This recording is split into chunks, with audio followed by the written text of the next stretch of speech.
নমস্কার, জেটিস কিচেনে সকলকে স্বাগত জানাই। কেমন আছেন সবাই? আশা করছি খুবই ভালো আছেন। আজকে বানাবো দেশি মুরগির ডিম দিয়ে আলু এবং ফুলকপি দিয়ে একটা সবজি। তার জন্য কড়াই গরম করে তার মধ্যে সর্ষের তেলও গরম করে নিয়েছি। ডিমটা এবং আলুটা সিদ্ধ করে রেখেছিলাম। ডিমটা ভালো করে লাল লাল ভেজে নিলাম, তারপর তেল ছেড়ে তুলে নেব। এই তেলেই দিয়ে দিলাম সিদ্ধ করে রাখা আলুটাকেও 3 থেকে 4 মিনিট ভালো করে ভেজে নিতে হবে। ভাজা হলে আলুটাকে তুলে নিয়ে আমরা এর মধ্যে দিয়ে দেব ফুলকপিটা ভেজে নেওয়ার জন্য। ফুলকপিটাকেও আমি কিছুক্ষণ গরম জলে নুন দিয়ে ভিজিয়ে রেখেছিলাম। আমার এই ছোট্ট চ্যানেলে যারা নতুন, অনুরোধ থাকবে চ্যানেলটিকে সাবস্ক্রাইব করে পাশে থাকা বেল আইকনটি ক্লিক করে অল নোটিফিকেশনটিকে অন করে দেবেন। ফুলকপিটা ভাজা হয়ে গেলে আমরা এই ফুলকপিটাকেও এক এক করে তুলে রেখে দেব।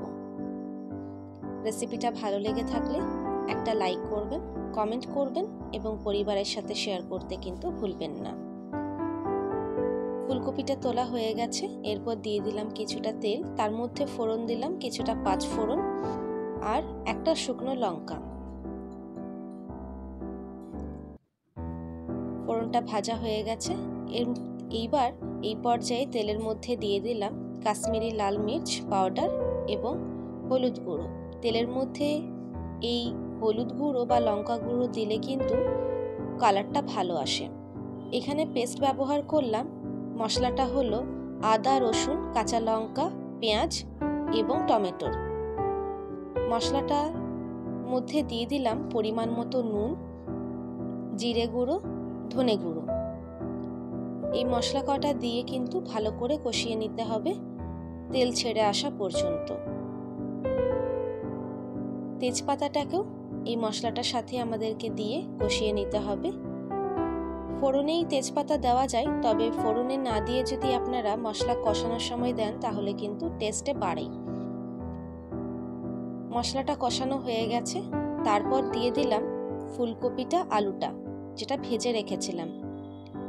আলু ফুলকপিটা দিয়েও কিন্তু আমরা কিছুক্ষণ কষিয়ে নেব মশলার সাথে। যদি দেখছেন মশলাটা সাথে মিক্স করতে সমস্যা হচ্ছে, তাই কিছুটা পরিমাণে জল দিয়ে ভালো করে মিক্স করে নেবেন আর কষিয়ে নেবেন 2 থেকে 3 মিনিটের জন্য। ভালো করে কষানো হলে তারপর পরিমাণ মতো জল দিতে হবে। এবং আমি এখানে কষানোর সময় দিয়ে দিলাম কিছুটা পরিমাণে চিনি কিন্তু টেস্ট এনহ্যান্স করবে।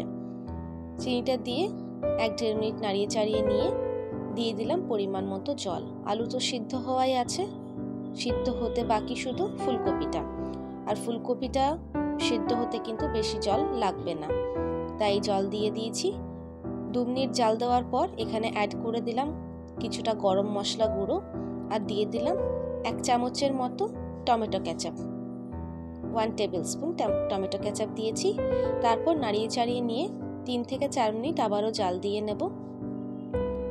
তারপর আমরা এখানে অ্যাড করব ভেজে তুলে রাখা ডিমটা। দেশি মুরগির ডিম কোনো রকমভাবে আমরা কেটে নেব না, না কেটেই ব্যবহার করব। এখানে ডিমটা অ্যাড করার আগে তেজপাতাগুলো তুলে নিচ্ছি, কারণ ওর যা কাজ ছিল তা কিন্তু হয়ে গেছে, তাই তেজপাতাগুলো তুলে দিলাম।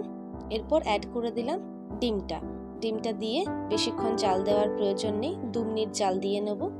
পরের ভিডিওতে কিসের রেসিপি দেখতে চান আমাকে অবশ্যই জানাবেন। এরপর আমরা অ্যাড করে দিলাম ধনেপাতা কুচি করে রাখা ধনেপাতা দিয়ে আর 1 মিনিটের মতো জাল দেব। তারপর পরিবেশন করব। আপনারা যা দিয়ে খেতে ইচ্ছুক তাই দিয়ে পরিবেশন করবেন। দেখা হচ্ছে পরের ভিডিওতে নতুন রেসিপির সাথে। সুস্থ থাকবেন, ভালো থাকবেন, সাবধানে থাকবেন।